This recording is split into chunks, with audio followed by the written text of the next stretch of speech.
Brookfield isn't just bringing buildings into the fray. Why and what makes you the most trusted landlord in the country? REIT or rental, what is the future of office real estate? In real estate, what is the most important thing? Many would say it is capital, and many would say it is credibility. What if someone can marry capital with credibility and create a new code of conduct? Well, that's exactly what Brookfield Properties is doing in the commercial real estate market in India. In a market where there has been a trust deficit, Brookfield isn't just bringing buildings into the fray, it is bringing back belief in real estate. And the cleanest play on the India growth story, perhaps, has been the Brookfield REITs, which is all about global tenants, institutional ownership, and zero developer baggage. Today on the show, we have with us Mr. Alok Agarwal, Managing Director and CEO of Brookfield Properties, and also the newly appointed Chairman of IRA, or Indian REITs Association. We will be talking to the Brookfield bossman on managing billions, earning trust, and also what it takes to create India with world-class, global-grade commercial real estate. So welcome to the show, Alok, and welcome to Brick by Brick, a podcast series on real estate, infrastructure, and business. From what I understand, you are handling as much as 55 million square feet of real estate, commercial and office in India. What is it? What is the edge that you have over the local developer? Why and what makes you the most trusted landlord in the country? Thank you, Namita. Thank you for having me here. Let me just kind of start from 2015. When Brookfield started, we made our first investment. And in 10 years, we have been able to achieve from 5 million square feet to 55 million square feet, asset under management of about $1 billion to about 10 to 12 billion dollars AUM, and move from 2 cities to about 7 cities in Brookfield Properties. But then, numbers are numbers, and, honestly speaking, numbers don't excite me. My day gets made when tenant says, I want to be in Brookfield Properties. I want to take space from Brookfield Properties. That is a time when my day gets made. Why does he say that? What is it? What is so special? That's something what I'm coming. That's what I'm coming to. And for a tenant to take space, I think the product has to be great. Any commercial office has to be a great product. Unless the product is top class, tenant will not get excited. They will not look at the product. Whatever relationships you may have, we have global relationship, but ultimately decision gets made on the basis of what we offer them here. Correct. Yeah. And when I talk about product, it's not just a quality of construction that is there, but I think first thing we start from is the location. I mean, the location has to be accessible. Tenant and their occupiers and the employees should be able to reach their locations without much difficulty. So that is location.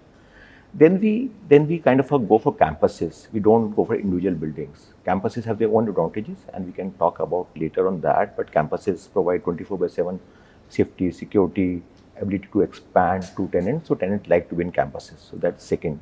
Then great quality of construction, that goes without saying. Right. But I would like to say here, the most value gets added at the design stage. And that is something we really focus on. I see. 80 to 85% value in a building gets added at design stage. So that is something we really focus on, employ international architects, world-class architects in India, and that is how we ensure that product is great. And then in terms of amenities, the campuses, large public open spaces, best of the amenities, best of the experiences. That is how we try to get a best product for the tenant. Very nice. And when tenants like the product, when they take the space, after that product part is over, but then services come in. Correct. And that time, if you don't give a great service, you don't get a great service, tenants are neither going to expand in your portfolio, neither they're going to stay.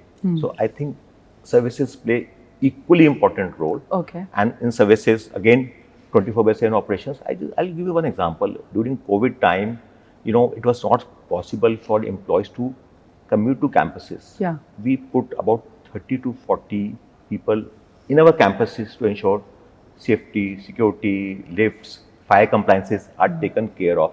Campuses were empty, but about 40 people in each campuses were saying 24/7 in each campus. Well, that's fantastic. Yeah. So design and services, Design they and are services. the cornerstones as These such. are cornerstones. And third thing which I would like to say is Yeah. you use the word credibility. Yes. I think that is something, trust is the most important criteria. And what we believe, and this is what we tell to our colleagues, and what we believe in, even if we commit something verbally, don't go back on that. Don't go back on it even after 5 years. And that is kind of a brand name we have created. And people say, if Brookfield has committed, you can talk to the people, they say Brookfield has committed, they have committed. So it's a non-negotiable. Non-negotiable. Okay, Yeah, so fantastic. that's something we created. So these are three things. One thing which I would like to add here is sustainability. Okay. Today, nothing, about 2015, in 2015, sustainability was a good to have kind of a criteria. Yeah. But today, sustainability is a Must have. core value, must Yeah, have. yeah. Without that, people will not take space. Right. And I would just touch upon sustainability in Brookfield Properties. All our campuses are rated. They're platinum rated.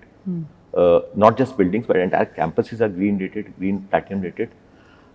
Then our campuses have BEE 5-star rating. This Okay. means they are most efficient in terms of energy consumption. That's the highest rating. Then they have a SWORD rating from British Safety Council. I see. This means in terms of safety and security, top-notch rating, because again, global tenants will not compromise on safety and security. Correct. So that's non-negotiable. So there's again, we are top-notch. We have in NCR, 40% of energy is green energy. We source that from our Bikaner power plant, solar power plant Okay. in Rajasthan. Okay. So again, very high in terms of sustainability. So I would say product, services, sustainability, and trust. This is something which gives us a fillip. Wonderful. So from 5 million square feet to 55 million Yes. square feet, from 2 cities to 7 cities, Absolutely. how do you choose your cities and campuses? No, I think this is a very interesting question. But in India, almost about 70, and I don't have an exact number, but bulk of leasing or space take-up is happening in these top 7 cities. Yes. And then balance is in next 20-25 cities. Yeah. But we want to be present in these top 7 cities right now. Yeah. Not that we cannot go to other tier 2 cities, we can do that. Yeah. But right now our focus is on these top 7 cities. And So then just allow me to Yes. interrupt you and clarify. When you say 7, do you take Gurgaon and Noida separately? So I think we are the only developer who is present in Noida, Gurgaon and Delhi as well. Probably we are the only one. I'm not sure, but probably we are the only one. We have presence in Delhi also, large presence in Delhi. So that we take as NCR. Then you have Bombay, Pune, Yes.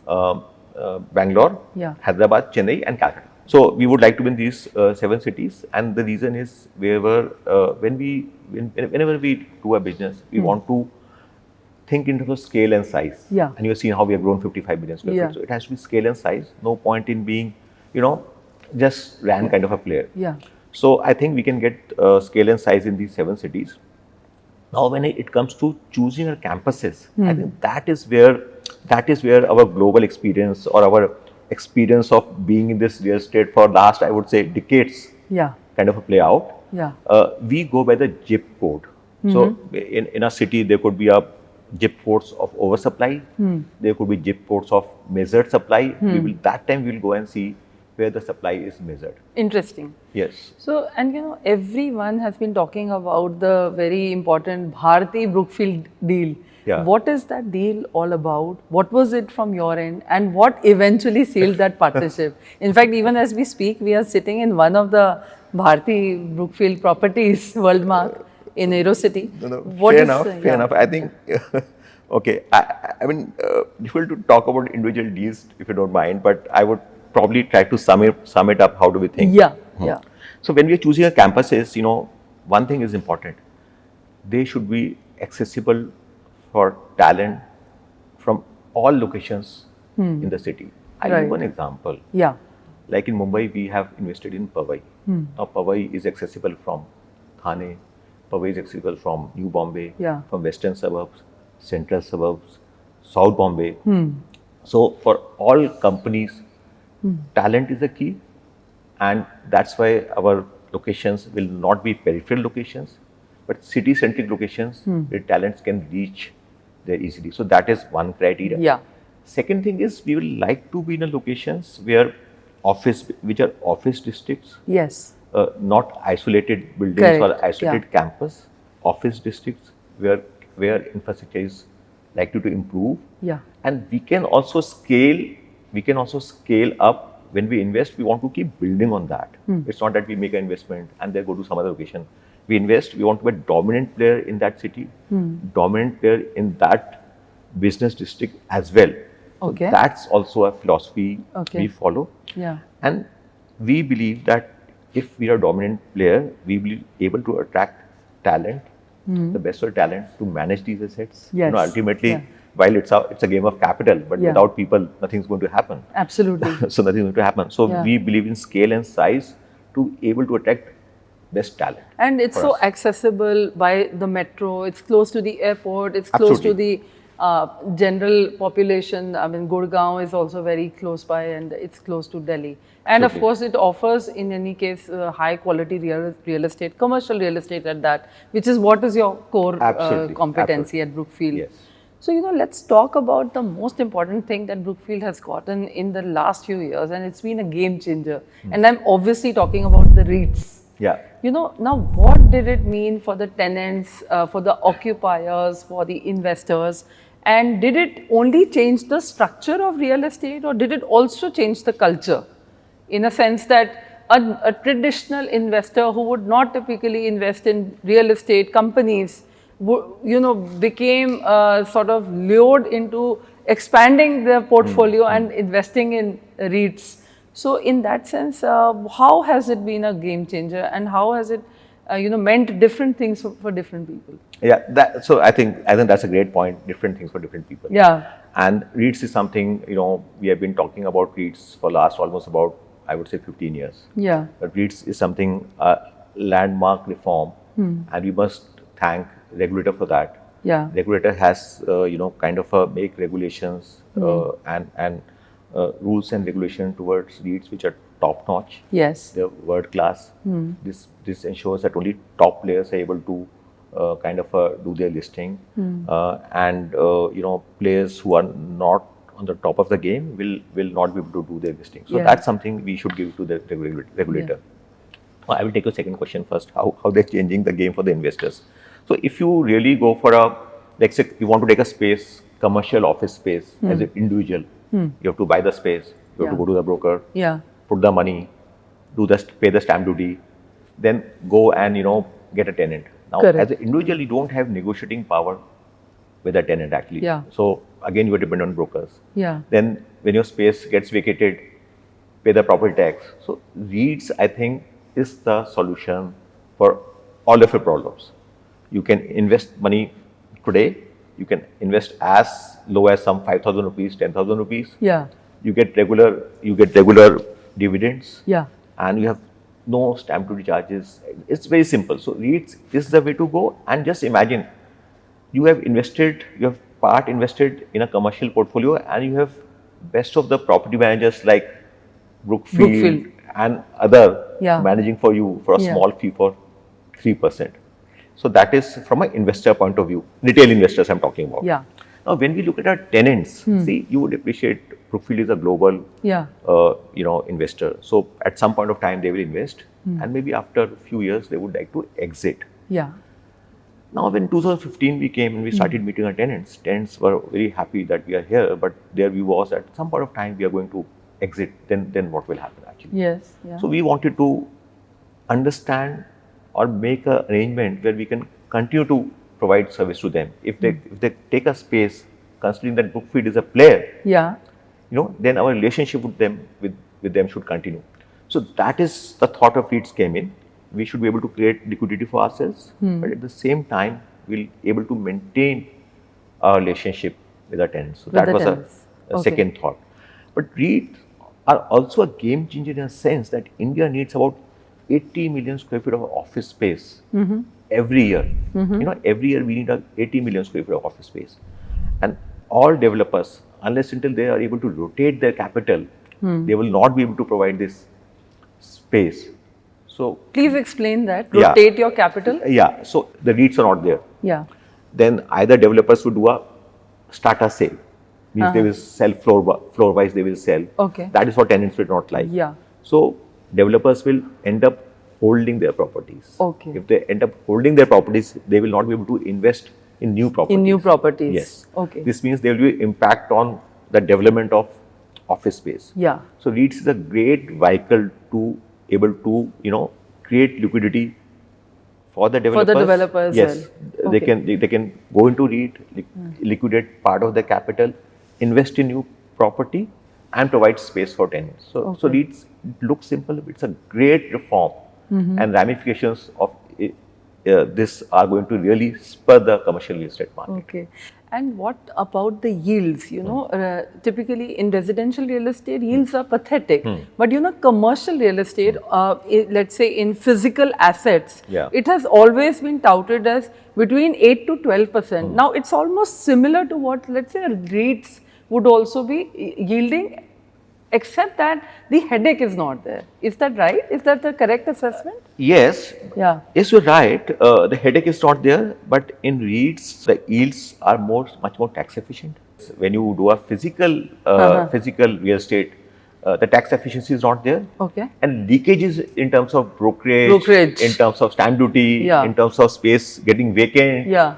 those are very high. Yeah. So while it look at 8 to 12%, net would be much lower. Yeah. But in REIT, if you're getting 7-8%, that's real 7 to 8%, and that you get quarterly. And time is the biggest currency. So the time that goes away in chasing brokers, Absolutely. Absolutely. that is saved in Absolutely. REITs. And So- it's literally at the click of the mouse. Click of the mouse, yes. And you want to start with a small money. You can, so that's great flexibility with REITs. Okay, fantastic. I want to also now focus on the coming of GCCs and flex spaces, Yeah. because they seem to be becoming like the new normal. How is Brookfield reshuffling its, let's say, real estate portfolio? And are we seeing a shift from glass towers to more agile hybrid hubs?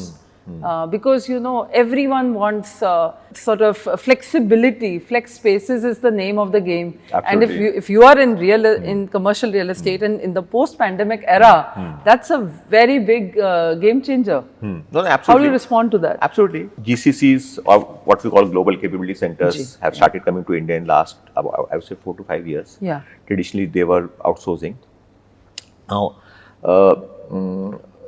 today in our portfolio also, we have out of 55 million, we have 15 million square feet is occupied by GCCs. Okay. We have out of 400 tenants, 80 are GCCs.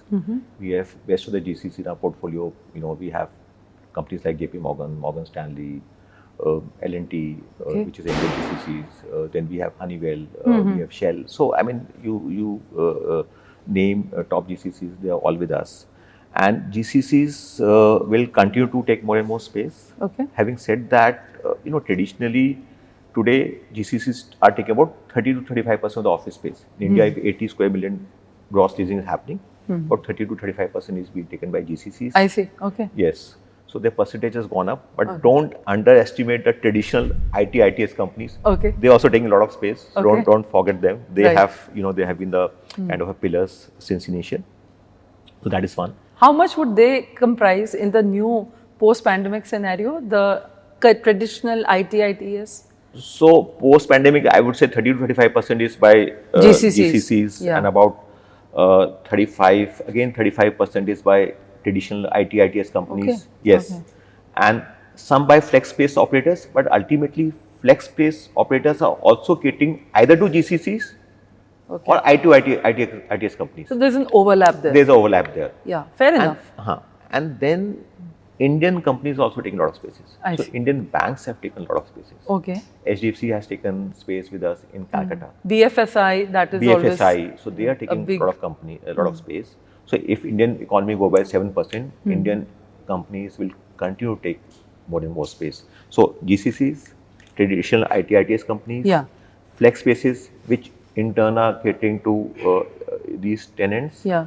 and then Indian companies. Indian These are the company. 4 tenants which are taking space That's very interesting. You gave the entire mix, but I want to now know from you who's getting left out of the cubicle dust. So whilst you have traditional IT, ITES, GCCs coming in a big form, bigger than earlier avatar, the flex spaces becoming the new normal.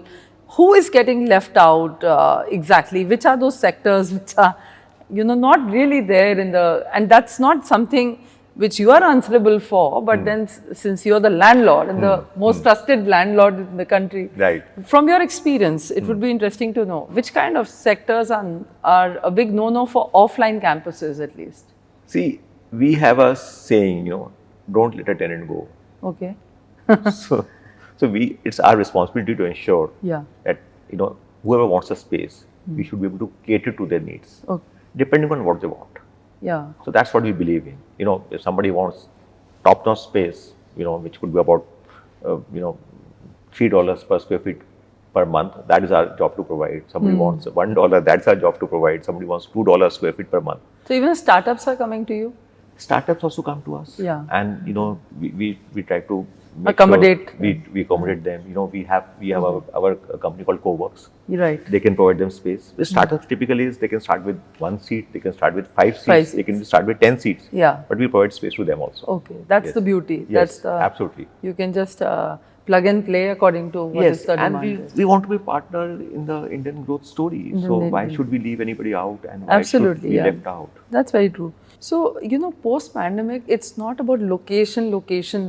As you rightly said, it is also about sustainability, it's about ventilation, it's about sunlight. Yeah. So, but in the real scenario, how much importance do the tenants give to, while they are negotiating? Is it just a boardroom jargon, sustainability, or does it play out in the real transactional space and people are willing to give kind of a premium when it comes to being offered sustainability? No, good, interesting question. So 2015 when we started, Yeah. tenants would talk about sustainability, but it was good to have, Yeah. but not must to have. Okay. But today sustainability is must to have. Okay. So while, let me put it different way, in a different way, tenants or occupiers may not pay premium for buildings which are not green, but they will not take buildings which are not green. Okay. So this is how you can take it. So the buildings which are not green, which are not rated, which are not sustainable, which do not have sustainable design, tenants are not going to take them. It puts a pressure, therefore, on those making the buildings, leasing out buildings, to have it as a necessary plug-in. Absolutely. So absolutely. And sustainability, I would say a couple of points in sustainability. And we have been, and again, I'm saying 2015, we provided dedicated 66 kVA substations in our Gurgaon campuses. We were not using DG sets in 2017 as well. Okay. Even 2017-18, we used to provide electrostatic filters in our building, so that quality of air is top notch. Okay. But of course, yes, after pandemic, it has become imperative that in our all buildings we have electrostatic filters, and even other developers have gone for electrostatic filters, so that quality of air is top notch. That is one. Then natural light, very important. Yeah. In the building, natural light really enhances the efficiency of people who are working in that building. Then we have our motive is to provide campuses which are zero discharge in terms of water. We want to ensure that water discharge is either minimized or brought to zero. Then we have campuses which are zero waste. I see.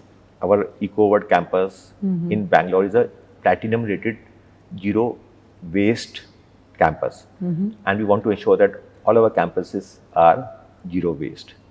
I've already talked about our 40% energy is green energy.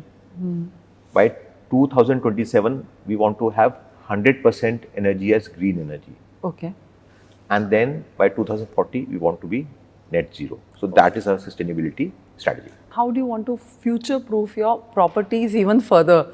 So is it, one is that it's net zero, and one is that it's net positive, that it's regenerative, because now that is the conversation in the sustainability space which is taking ground. Yeah. So is there something, any innovations that you're investing into future-proof your properties? Yeah, and the portfolios keep evolving. Yes. When 2015 we came, people said, "Do we have a crèche? Do we have a food court?" they were kind of a good to have. Today, even nobody's talking about them. They are must to have. Yeah. You can't have buildings which do not have food court, which do not have crèche. So fair point. So we have to invest. We have to create, design, Yeah. and construct buildings which are future ready, which Yeah. are sustainable, or kind of a relevant, I would say, Yeah. for next 25 to 30 years. Yes. And today I think there are three legs to this innovation. Yeah. One is tech. Yeah. We are using IoT sensors extensively to ensure that buildings are most efficient in terms of energy. They are most efficient in terms of recycling of air. Yes. Intelligent buildings, Yeah. smart buildings. So that is one. Second thing is flexibility is very important. Yeah. So we are, designing our campuses with a flexible approach, flexible design, so tenants can scale up as per their needs. Yes. So Like that you said, 1 seat to 5 seat to 500. 500 seats to one Yeah, full building. absolutely. And one full campus also. Understood. I Yeah. think this is, you have very articulately answered that. But I Yeah. want to ask you something which very few people would ask you. And being a woman Yeah. and a working one at that, I feel, even the way our office buildings are designed Yeah. can be an enabler or a disabler for women to be working in. So you mentioned the creche, you Yes. mentioned the fitness, the food. If these things are taken care of at the office physical asset, the commercial real estate, a woman's life becomes that much easier. So are these like now an eminent part of your campuses? Mostly? Very much eminent part. Okay. And how is the response? What The is- response is good. Response is good, and we have seen, because our campuses are well located. Yeah. Their locations are great. Yeah. They're accessible.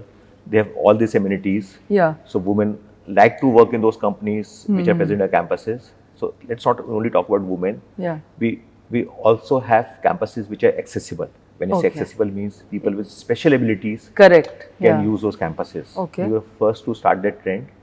So Ramps and ramps, disabled friendly. tactile flooring, Yeah. dedicated parking. Okay. And then number of you need to have a railing in staircases. Yes. Rail. So number of things are there. We have incorporated our campuses, and all our campuses, I think ranked number 1 in accessible practices. Okay. Well, you've been really good with the long format questions. I think it's time for rapid fire if you're ready for it. Sure. So this is all about instinctive, really quick fire questions, which whatever comes to you, the first thing that comes to your mind, please just go ahead with this Sure. very spontaneous segment. Sure. So if Brookfield were a person, what would the personality be? And if you were to explain to a college pass out in a very simple language, who would it be? Okay, so Brookfield would be decisive, compassionate, Yeah. and tax heavy. No, I mean, would it be Donald Trump or Narendra Modi, or would it be Amitabh Bachchan? If you can give a personality, it will be even better. So I think a combination of these factors I said, and then I think you can tell me what person will come out. I don't know. I don't want to be caught at the wrong end. So, okay, let's swiftly move to the next one. One deal you'll never forget, and why? So we did a 1 million square feet largest GCC, Global Capability Center for MasterCard in Pune, 1 million square feet. Oh. And they're the largest GCC globally. So that deal is close to our heart. Okay, and then you had to custom make certain features. To, Oh yes. and such as? So they wanted parking ratios which nobody was able to give. We removed one office floor to give them parkings. Oh, I see. And that's so important. So important. Parking is actually parking ratio they wanted, more nobody important was than the able to give. seats sometimes. Yes. So, one trend in Indian real estate that you are most excited about? I feel technology-led solutions which will be developed in India Okay. and used in commercial real estate in India. That is something I'm most excited about. I see. And one trend you think is overhyped currently? I think token sustainability, just going for rating, Okay. but not doing enough not doing enough on the ground. On the ground. That is something is Okay. overhyped, I would say. So, glass towers or green campuses, what is your vibe? Green campuses any day. Okay. I think. But, can there be, glass towers which are green campuses like the one we are sitting in? That's best you are saying. I think you have put it better. Glass towers in green campuses. I see. Okay. Location or design, what's more important in real estate? Okay. I mean, people should be able to reach, Uh-huh. their campuses, reach Right. their offices. Okay. So location cannot be never underestimated. But if you were to give a weighted average, would it be 60, 40, 50, 50? I think 100% for both. 100% for both. Well, you're always politically so correct. What is the biggest myth about commercial real estate? So I think people think that demand for office spaces is going down. Yeah. One thing, it's not going down, and second, it's moving towards quality. Towards quality. Yeah. Okay.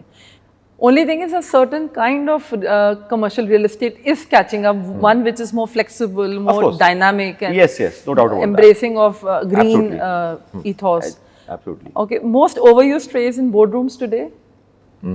Let's circle back. Let's circle back. Because I feel we should kind of solve the issue then and there only. Okay. What's the most underrated real estate market in India today? And you could talk about the city or you could talk about the segment. I mean, like we have so many segments you're well familiar with in residential as well as in commercial. See, I think, of course, in terms of, let me talk about the city. There are Yeah. many cities which probably are underrated, and times to come, Yeah. 10 years back, 8 years back, Noida was underrated. It has really caught up. It is. I think Pune is something which has a lot more potential Okay. than what it's talked about. Okay. It has Yeah. talent. Yeah. It has tech-savvy talent. Yeah. It is cosmopolitan. It has weather. It has good weather, absolutely. Yeah. So I think Pune is something which probably can outscore some of other markets. Okay, Mumbai skyline or Gurgaon skyline, your pick for power presence. Okay, so Mumbai has energy of past, it has energy of sea, and Gurgaon has energy of future and unlimited land. Yeah. So, I would leave you to pick which one we want to pick. No, but we want your choice. It's not about me, it's about you. So I think both have their own, standing. Both have, and one can't beat the other. Okay. Flex spaces is it disruption or is it evolution? It's evolution, no doubt It's about it. evolution. Okay. It's evolution. I think flex services have been able to provide spaces the way people want to use them. So it's evolution, no doubt about that. Okay. REIT or rental, what is the future of office real estate? The future is REIT, there's no doubt about it. I think rental is going to fade away, or people with huge resources Yeah. can manage rentals. Yeah. Otherwise, people have to go to REITs, more transparent, easy to operate, At the click of a energy mouse. efficient, most efficient in terms of Yeah. transaction cost. Yeah. So REITs is the way for the future. Is there any misconception that people have even about REITs in India? I think REITs are slightly new in India. We have just 4 REITs. Yeah. Or for REITs are going to grow.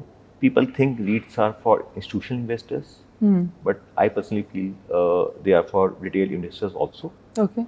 And And currently, what is the portfolio mix? I mean, how many retail investors would be typically investing in institutional REITs? so I don't have a number, but I think the number is growing. Okay. I mean, since 2021, the number of retail investors have gone multiple X, but there's still a lot more to catch up. I see. Because REITs provide a opportunity to enter into a commercial real estate sector or even retail malls, with a very small pool of capital. You I can see. participate in that growth story. I see. So that is important. So when international firms like Brookfield Real Estate, they enter India, people also have narratives like it's a colonizing capital. What is your response to that? We have not heard that, luckily. Yeah, We have really? not heard that. But I think we have been able to demonstrate, able to contribute, and I will talk about commercial real estate. We have been able to contribute commercial real estate both in terms of developing campuses and introducing best practices, and also get, top-notch tenants from global markets Yeah. with our relationships. Absolutely. So it's really win-win for us as well as And global best practices. global best practice Yeah. also. That's what I talked about. So, what's one foreign trend you think India will own in the next 5 years? And that's my last question. Tech-led solutions for commercial real estate, that would come to India Okay. in next 5 to 7 years. So, any examples that you can give of it? So, I mean, if you really see IoT, which started, you know, earlier they started in global markets, Yeah. then it kind of came to India. So Yeah. that can become more pervasive in India. So that is one. Uh-huh. There could be others also, but this is one I can think of. I see. Okay. Okay. Thank you so much, Ms. Alok, for all your very, very interesting insights into a market which is typically not for the layperson, or at least that's what people think, that it's not for the retail investor, which is commercial real estate. Thanks for debunking myths, clearing the cobweb of doubts that people have in their minds about the office real estate market, and throwing a lot of light on the issue, and for all your candid insights. Thank you very much. Thank you, Namita. Thank you so much. Thank you.